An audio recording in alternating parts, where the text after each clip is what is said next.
Let's go into depths about this one. Let's go into the depths of my neural pathways and my brain. I think it's still in there. I don't know at this point, to be honest. Let me know if you have a brain in the comments. Why do you think some people don't want to talk about taking medication? Have my fears come true?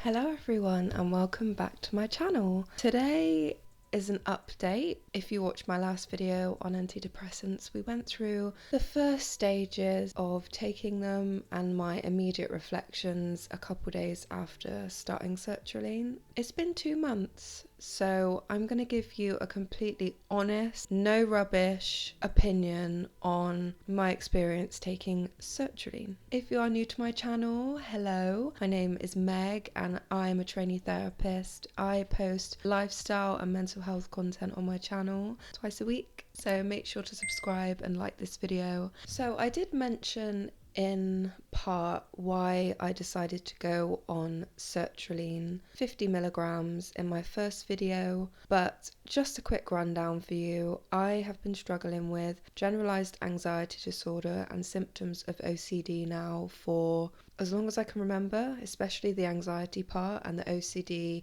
tendencies and symptoms have come on later on in my journey of life.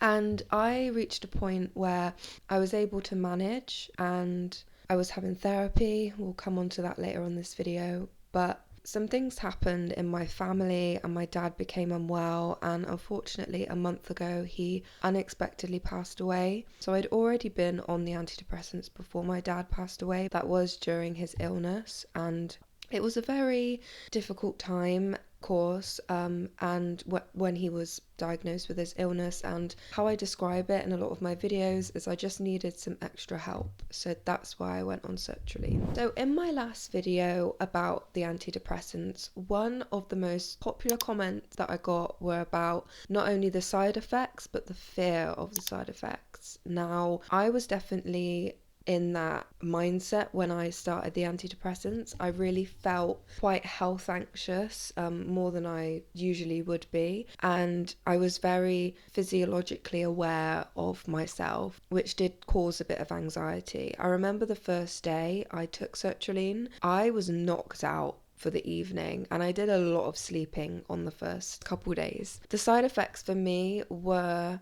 generally kind of anticipatory anxiety, general anxiety about taking them. I think it was linked to my fear of maybe not being fully in control, because that's often kind of a umbrella for anxiety disorders. So I think that was where the link was there. Let's run down all of my side effects. I had extreme fatigue. This was in the first like three and a half, 4 weeks. So I was extremely fatigued, feeling very, very sick. I was never sick on the tablets, but I felt very sick. A bit of brain fog, just generally feeling tired. I also had a dry mouth. I felt that my anxiety maybe got a little bit worse, but not crazily worse. I think some people, I don't know, because I would say most people go on antidepressants and sertraline just for mental health disorders, but the more I've spoken to people about it, I've noticed that a lot of people go on this medication when they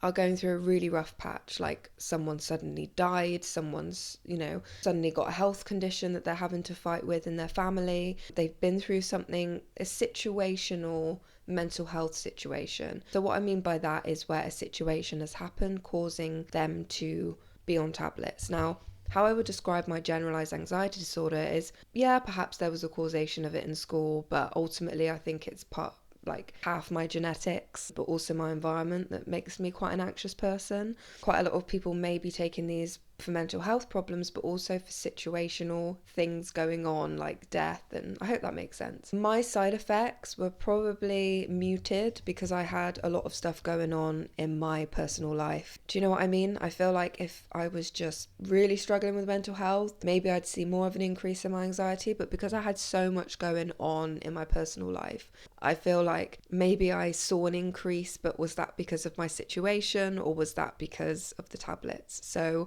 I just just wanted to put that in there.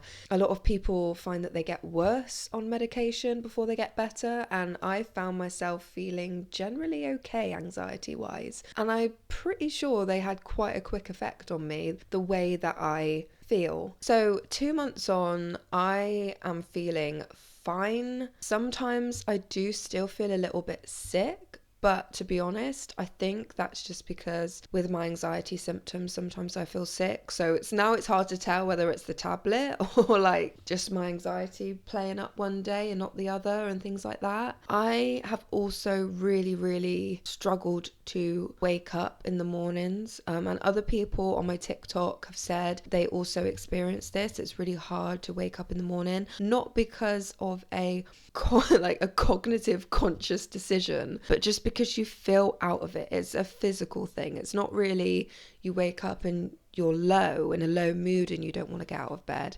It's more so the physical tiredness just completely takes over you. So that's something that I'm still struggling with, every morning waking up and feeling just completely physically drained. The tablets definitely have a part to play, but I'm also going through a hard time grieving for my dad that passed away quite recently. So, there's a lot going on. And I just, as I said just now, I feel like that's important. I feel like the assumption is people start taking antidepressants because of a mental health disorder, but it can also be because of something happening in their life. And I think not a lot of people talk about that. I haven't heard a lot of people talk about situational medication use and things like that. So, has my anxiety improved? Let's go into depths about this one. Let's go into the depths of my neural pathways and my brain. I think it's still in there. I don't know at this point, to be honest. Let me know if you have a brain in the comments. I definitely feel certain themes and certain responses are lessened in their impact. How I would describe it before is I would have a constant internal dialogue. Constant. And it wouldn't be, oh look, that's a really pretty tree, or oh, I wonder what I'm going to do tonight. No, it was a self-deprecating existential crisis, anxiety inducing, mind warpingly awful internal dialogue. I feel like my internal dialogue is still there, but it's not at the severity as it once was. And also, I think with the OCD cycle, we have, thoughts which then turn into like a reality, and then we start internalizing that and we start believing that we are our intrusive thought, and it becomes an identity thing. So how I can describe it is there is a blockage. Something is blocking in my brain. So I still do it sometimes, but not as much as I used to. I am able to have thoughts and not take that to, oh my God, this means that and this means that. If you have ever suffered from OCD or you currently suffer with it, let me know in the comments how that manifests for you, because I feel like that's how it manifests for me, and I wonder if anyone can relate on that one. Have my fears come true? So I was very fearful when taking the medication that I would have the worst side effects. I would have to stop taking them. I'd feel really, really, really ill. I wouldn't be able to deal with it. None of those fears came true. I feel like I'm dealing with the medication really well.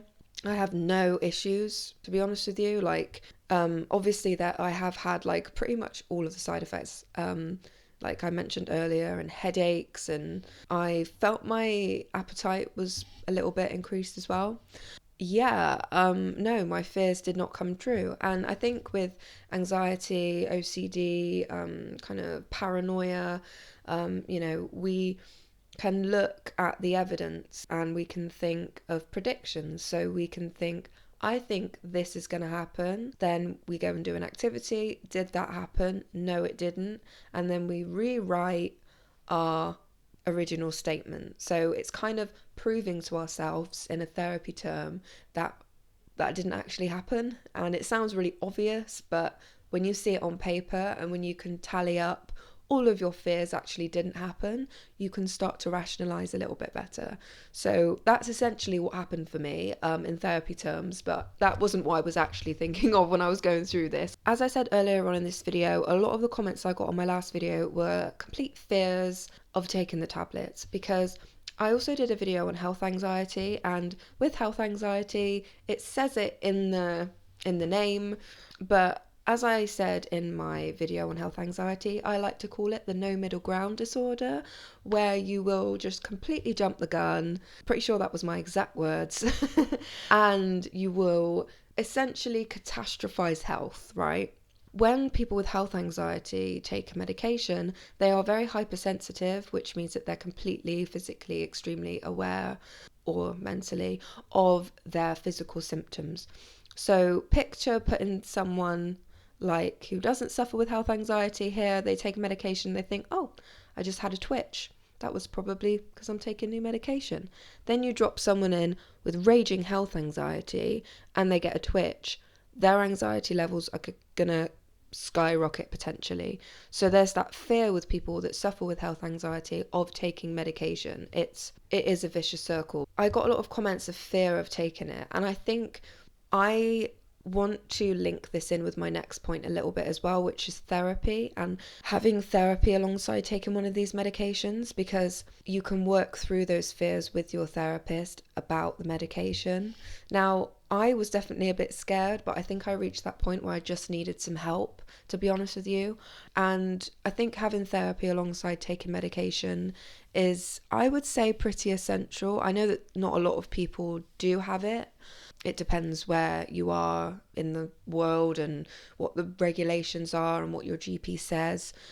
Because how it usually works in the UK is you'll go to your GP and you'll say, can I have some antidepressants? And they'll say, have you tried talking therapies before? And if you say no, they will probably see from your record that you haven't, and they will send you to a talking therapy as opposed to medication. Now, this worked for me. For a while, talking therapy was absolutely the way to go. But when some things happen in your life, there's only so much that therapy can do, especially if you're paying privately and you don't have the money to go to therapy twice a week. The knowledge behind finding a therapist, in my opinion, is still pretty low. If you want to know how to find an online therapist, then I'll put my video up here, but I can make a new one if you want more details, but let me know in the comments. Will I increase my dosage? Probably at some point. I want to give this maybe 6 more months or 4 more months until I'm at the 6-month mark, see how I'm feeling, and maybe try a higher dose. When you try a higher dose with antidepressants, you will see an increase again in the symptoms, and the same if you want to come off the medication, you will see the withdrawal symptoms, which I think are similar to the side effects when you start taking them. But some people, if they come off them or they forget to take them, they will have quite bad side effects like hot sweats, and they just will feel really unwell.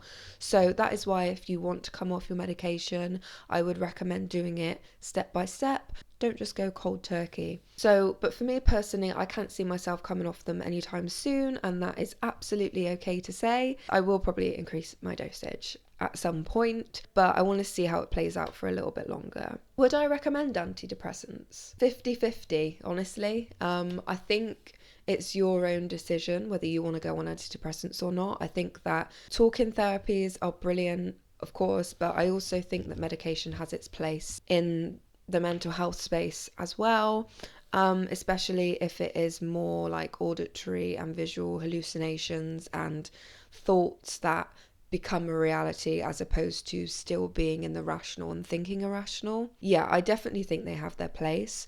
There's absolutely no shame in taking medication. The point of my channel is to raise awareness of mental health, talk about me, my life, myself, my journey, my studying, to normalize it, but not normalize it in a way that just allows people to not see the importance of it, but normalize it in a way that makes people not see the stigma behind it, you know? So if you've reached to this point in the video, we are going to the Q&A section of the video.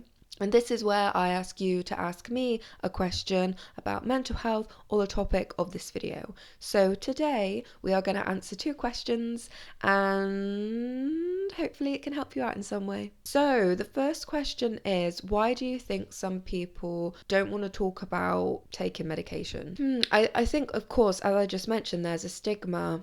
And it depends what family you're raised in, what norms you have within your family. Perhaps if you work in a place where they're not supportive of mental health. Ultimately, I think people think that it's a bigger kind of than it is. And there was also a question on my Instagram about long-term side effects of taking sertraline.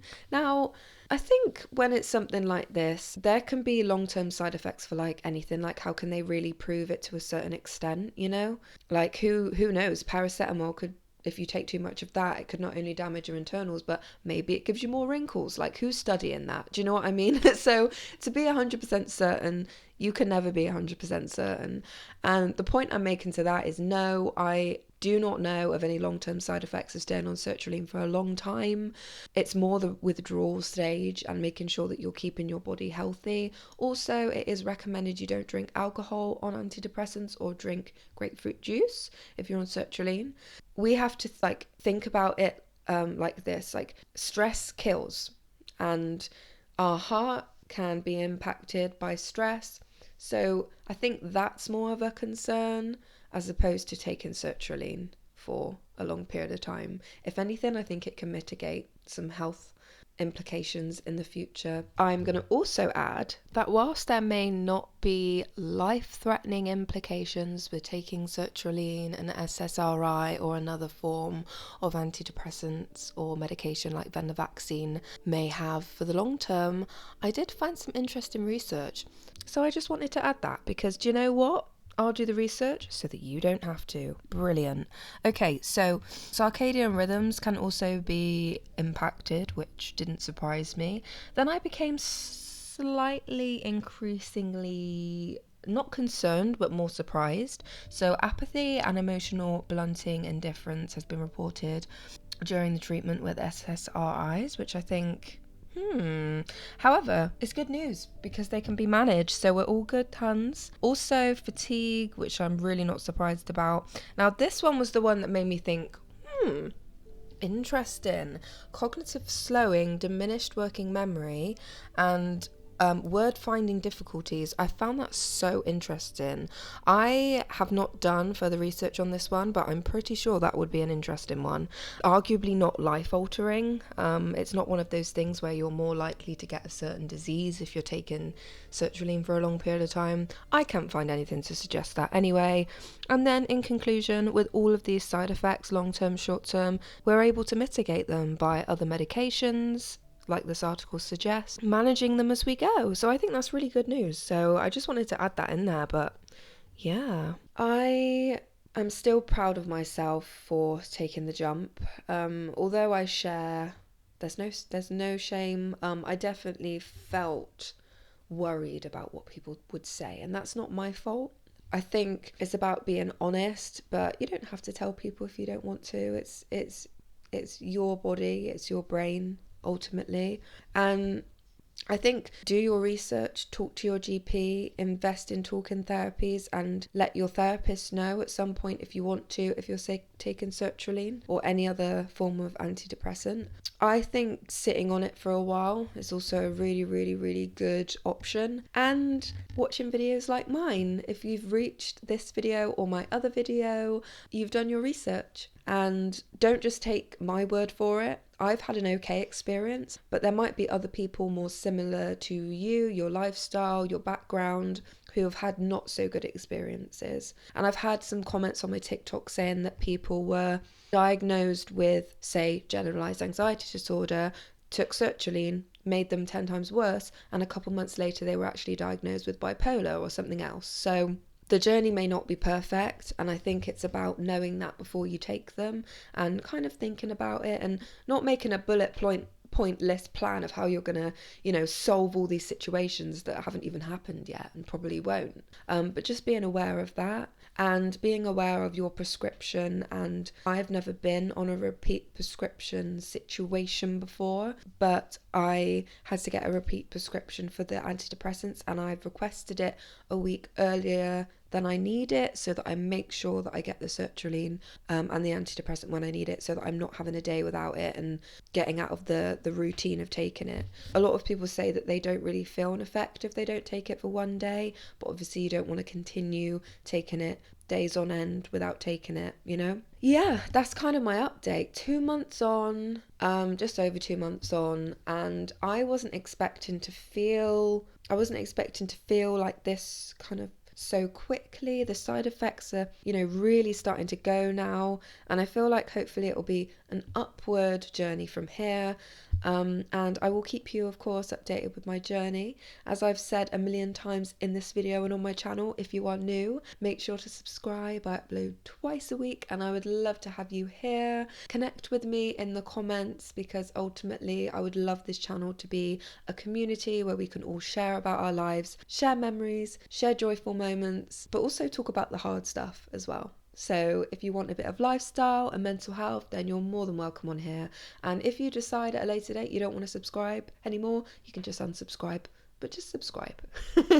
Thank you so much for watching another one of my videos. I really do appreciate it.